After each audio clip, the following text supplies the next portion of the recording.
Dispositivos eléctricos. Modelos electromagnéticos. Los resultados que se derivan de las leyes de Maxwell son sorprendentes. Por un lado, predicen que campos eléctricos que varían con el tiempo producen un campo magnético. Campos magnéticos que varían con el tiempo producen un campo eléctrico. También predicen la existencia de ondas electromagnéticas que se propagan en el espacio vacío a una velocidad constante de 300.000 kilómetros por segundo. Henry Hertz, en 1887, confirmó la predicción de Maxwell generando y detectando ondas electromagnéticas, usando un circuito bastante ingenioso para generar ondas electromagnéticas y detectarlas. Las combinaciones más complejas de esos elementos pueden ser analizadas utilizando las leyes de Kirchhoff, consecuencia de la ley de la conservación de la energía y la ley de la conservación de la carga eléctrica. En la información teórica se verán únicamente ejemplos con corriente directa, mientras que en el ejemplo práctico será tanto corriente directa y corriente alterna. Hay dos tipos de corriente eléctrica: la corriente continua, proporcionada por las pilas o baterías. Los electrones se mueven siempre en el mismo sentido. La corriente alterna, que llega a las viviendas suministrada por las compañías eléctricas. Los electrones están sometidos a un movimiento vibratorio. En los esquemas de circuitos eléctricos se puede ver representaciones gráficas de diversos componentes eléctricos. Veremos en esta ocasión 3: resistores, capacitores e inductores.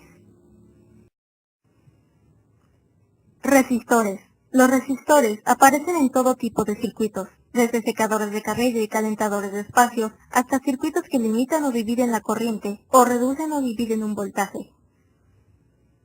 Estos circuitos suelen contener varios resistores. Un ejemplo simple es una serie de focos de los que se usan como adornos navideños. Cada foco actúa como un resistor, y desde la perspectiva del análisis de circuitos, la serie de focos es sencillamente una combinación de resistores. Resistencia en serie. Cuando dos resistencias R1 o más se conectan como se muestra en la figura, se dice que las resistencias están en serie. Si la carga Q sale de la resistencia R1, la misma cantidad de carga debe de llegar a la resistencia R2. La diferencia de potencial que se aplica a la combinación en serie de las resistencias se divide entre los resistores, en donde I es la corriente que pasa por el circuito. La diferencia de potencial también se aplica de la misma forma a una resistencia equivalente formada por la suma de las dos resistencias. Entonces, en un circuito en serie, la resistencia equivalente es la suma de las resistencias. La resistencia equivalente siempre es mayor que la mayor de las resistencias individuales. Resistencia en paralelo. Se dice que dos resistencias están conectadas entre sí, en paralelo, cuando se encuentran, como se muestra en la figura. Cuando las cargas llegan al punto A, al que se llama nodo, las corrientes se dividen de tal manera que llega menos corriente en cada uno de los resistores. Como la carga eléctrica se conserva, la corriente que llega al punto A tiene que ser igual a la corriente que abandona el punto.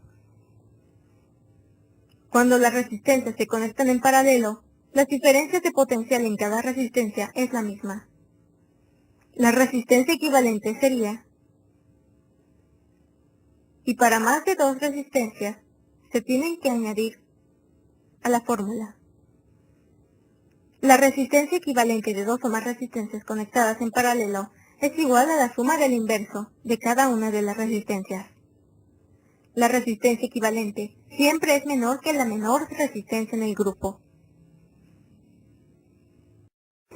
Capacitores. El capacitor es un dispositivo electrónico que sirve para almacenar energía. Se encuentra presente en la mayoría de los circuitos eléctricos. El más sencillo de todos es el capacitor de placas paralelas. Consiste de dos placas conductoras de área S separadas por una distancia d.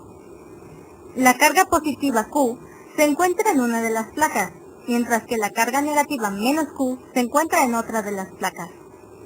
El campo eléctrico entre las placas es E es igual a sigma sobre E0, donde la carga por unidad de área dentro de la placa izquierda es sigma es igual a Q sobre S. La densidad en la placa derecha es menos sigma. Toda la carga se encuentra dentro de la superficie. De esta manera, contribuye al campo eléctrico que cruza el espacio entre ambas placas. Campo eléctrico. La expresión para el campo eléctrico se obtiene al aplicar la ley de Gauss a la hoja cargada en la placa positiva.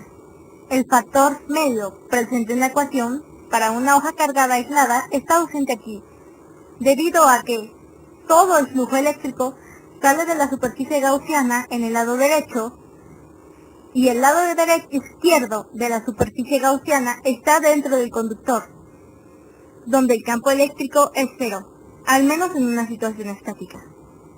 En este caso, el campo eléctrico se relaciona con el potencial eléctrico escalar,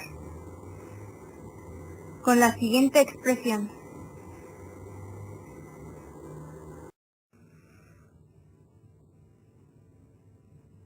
Diferencia de potencial y capacitancia.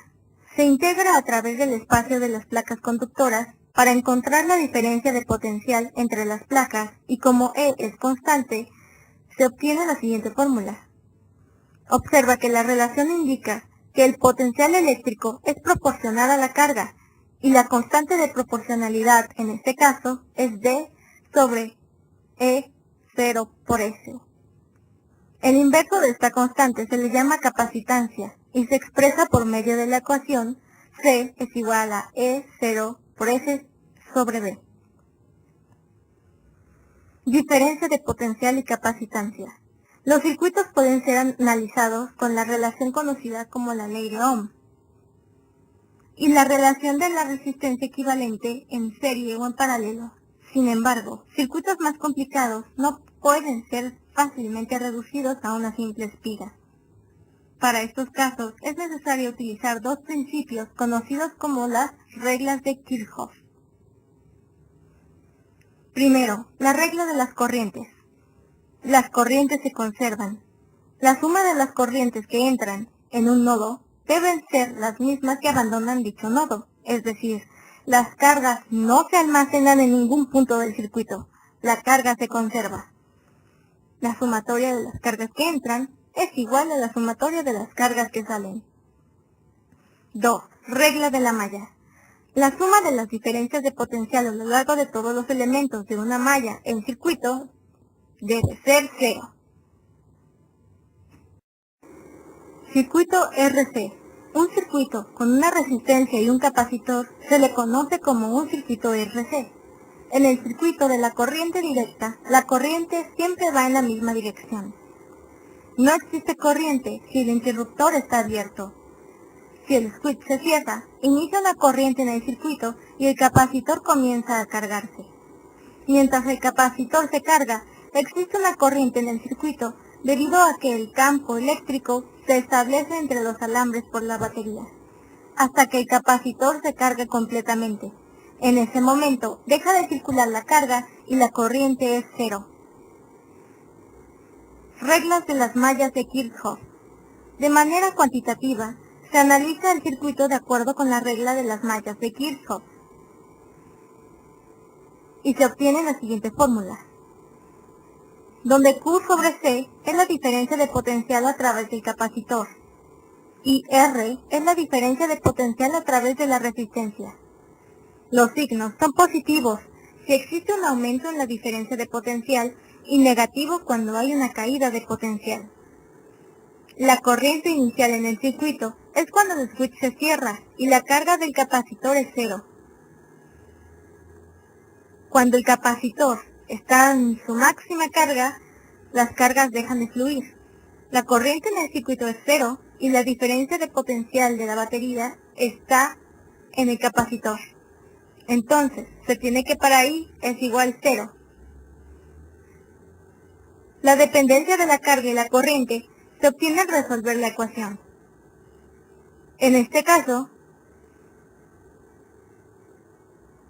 por lo tanto, al integrar la expresión para Q igual a 0 y T es igual a 0, se obtiene donde E es la base de los logaritmos naturales. Si se diferencia la ecuación anterior, se tiene una expresión para la corriente. Inductores. La inductancia es una medida de la oposición que presenta un elemento de circuito al paso de una corriente variable en el tiempo. De acuerdo con la ley de Lenz, en principio todos los elementos de circuito, hasta los resistores, tienen cierta inductancia. Sin embargo, una bobina de alambre cuya resistencia sea despreciable solo tendrá inductancia. Cuando se coloca en un circuito de corriente variable en el tiempo, esta bobina, que se le llama inductor, desarrolla un voltaje inverso o fuerza contraelectromotriz, que se opone a la corriente que cambia. La corriente que cambia y que pasa por la bobina que produce un campo y un flujo magnético cambiante, como se induce la fuerza contraelectromotriz en el inductor en consecuencia de su propio campo magnético cambiante. A este fenómeno se le llama autoinducción. Al considerar el circuito que se encuentra en la imagen, cuando el switch se cierra, la corriente no pasa de 0 a su máximo valor, E sobre R. De acuerdo con la ley de Faraday, conforme se incrementa la corriente, el flujo magnético también aumenta. Este incremento en el flujo crea una fuerza electromotriz en el circuito. La dirección de la fuerza electromotriz inducida es opuesta al cambio del campo magnético original. La fuerza electromotriz inducida es opuesta a la fuerza electromotriz de la batería. A este efecto se le llama autoinducción. La fuerza electromotriz autoinducida siempre es proporcional al cambio en el tiempo de la corriente para cualquier espira, donde I es una constante de proporcionalidad llamada inductancia de la espira, usando la ley de Faraday. La inductancia de una espira de n vueltas que lleva una corriente I es L es igual a n por pi por B sobre I, que también se puede describir en la forma siguiente. La resistencia es una medida de la oposición de la corriente. La inductancia es una medida de oposición al cambio en la corriente.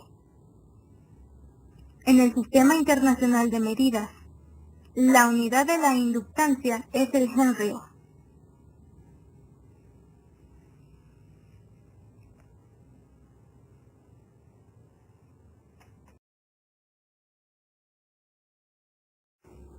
Ahora pasaremos de la teoría a la práctica observando estos dos circuitos eléctricos. El primero estará alimentado por 3 baterías AA y el segundo por la corriente eléctrica alterna a través del enchufe. Muy bien. Primero tenemos esta lámpara, está construida de una linterna, la cual se retiró el mango y se conservó el interruptor y va a ser alimentada por estas baterías. Esto de aquí continúa el circuito, pero varía el voltaje. Ese fue el voltaje utilizado. Muy bien, vamos a ver si funciona. En efecto, el circuito es cerrado y se puede ver cómo se enciende. Algo que quiero mencionar aquí es el material con el que fue elaborado. Es reflejante, la luz se refleja. Vamos a apagar esto. Con luz o sin luz sigue siendo reflejante. Esto se puede encontrar no nada más en lámparas de este tamaño, sino también en las calaveras de los automóviles. Pasemos al segundo, el cual no va a encender mientras no esté conectado.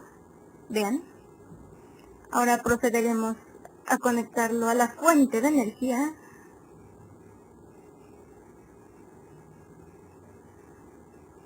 Apachurramos esto bien, porque luego hace falso contacto, igual con todos los electrodomésticos, y enciende. Apagaremos, prenderemos, funciona. Interruptor. Lámpara. Vamos a identificar componentes. Aquí podemos ver 2 capacitores y un inductor.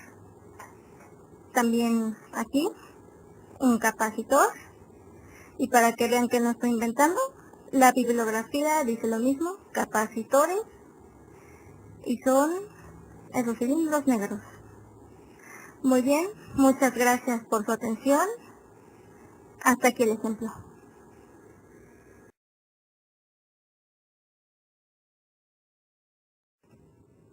Ejemplo adicional. El aparato receptor eléctrico, también denominado aparato de consumo, transforma la energía eléctrica en otro tipo de energía. Entre los aparatos receptores están las lámparas que transforman la energía eléctrica en luz y calor, los motores que transforman la energía eléctrica en mecánica y las resistencias eléctricas que la transforman en calor. A continuación, se utilizará la energía eléctrica como una fuente de energía alternativa en caso de no disponer de gas. Y aquí otro ejemplo en donde podemos ver otro dispositivo eléctrico, el cual no precisamente enciende una bombilla, sino una resistencia. Esto era un calentador eléctrico, pero se descompuso y pues al volverlo a armar sufrió algunos cambios notables. Pero lo que quiero que vean es esto. Si no se cierra el circuito, obviamente no va a funcionar, si no va a estar conectado. Pero al unir y al encender, bueno, al conectar, va a empezar a calentarse.